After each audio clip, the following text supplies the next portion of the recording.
৩ দশক ধরে ফাইলবন্দি এক স্বপ্ন। ১৯৯৬ সালে বাগেরহাটের রামপালে আন্তর্জাতিক বিমানবন্দর নির্মাণের জন্য অধিগ্রহণ করা হয় শত শত একর জমি। কিন্তু প্রায় ৩০ বছর পেরিয়ে গেলেও সেই জমিতে আজও উড়েনি একটি বিমানও। আবারও আলোচনায় এসেছে সেই প্রকল্প। কারণ রামপালে প্রস্তাবিত বিমানবন্দর এলাকায় আগ্রহ দেখিয়েছে একটি চীনা বিনিয়োগকারী প্রতিষ্ঠান। তাহলে কি অবশেষে বাস্তবায়ন হতে যাচ্ছে বহু প্রতীক্ষিত খানজাহান আলী বিমানবন্দর? এটি চালু হলে মংলা বন্দর, সুন্দরবন এবং দক্ষিণ পশ্চিমাঞ্চলের অর্থনীতিতে কতটা পরিবর্তন আসতে পারে, চলুন জেনে নেওয়া যাক। সম্প্রতি বাগেরহাটে রামপাল উপজেলার ফয়লারহাটে প্রস্তাবিত খানজাহান আলী বিমানবন্দরের প্রকল্প এলাকা পরিদর্শন করে একটি চীনা বিনিয়োগকারী প্রতিনিধি দল। তাদের সঙ্গে ছিলেন পরিবেশ, বন ও জলবায়ু পরিবর্তন বিষয়ক প্রতিমন্ত্রী ডক্টর শেখ ফরিদুল ইসলাম, কেডি এর প্রধান প্রকৌশলী সহ স্থানীয় প্রশাসনের কর্মকর্তারা। পরিদর্শনের পর চীনা প্রতিষ্ঠানটি প্রকল্প বাস্তবায়নের আগ্রহ প্রকাশ করেছে, যদিও এখনও কোনো চূড়ান্ত বিনিয়োগ চুক্তি বা অর্থায়নের ঘোষণা আসেনি।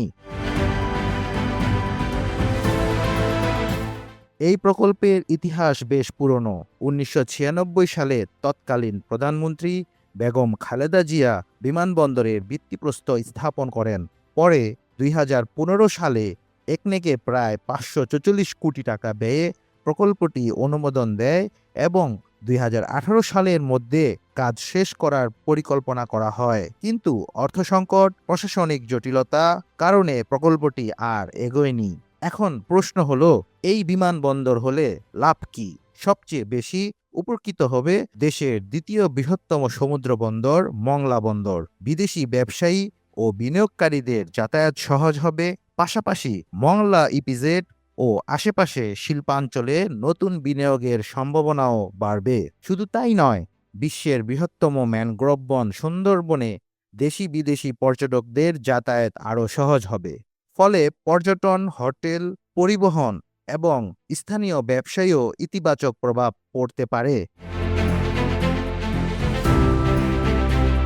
চীনের এই আগ্রহকে আলাদা করে দেখার সুযোগ নেই।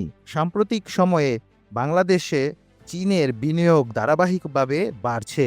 অবকাঠামো, বন্দর, শিল্পাঞ্চল ও জ্বালানি খাতে ইতিমধ্যেই তারা বড় বড় প্রকল্পে যুক্ত হয়েছে। তাই অনেকেই মনে করছেন রামপাল বিমানবন্দর সেই ধারাবাহিকতার অংশ হতে পারে। তবে বাস্তবতা হলো, প্রকল্পটি এখনও প্রাথমিক পর্যায়ে রয়েছে। চীনা প্রতিষ্ঠান আনুষ্ঠানিক প্রস্তাব দিলে সেটি সরকারের অনুমোদনের জন্য উপস্থাপন করা হবে। এছাড়া সুন্দরবনের কাছাকাছি হওয়ায় পরিবেশগত বিষয়ও ভবিষ্যতে গুরুত্বপূর্ণ আলোচনার বিষয় হতে পারে।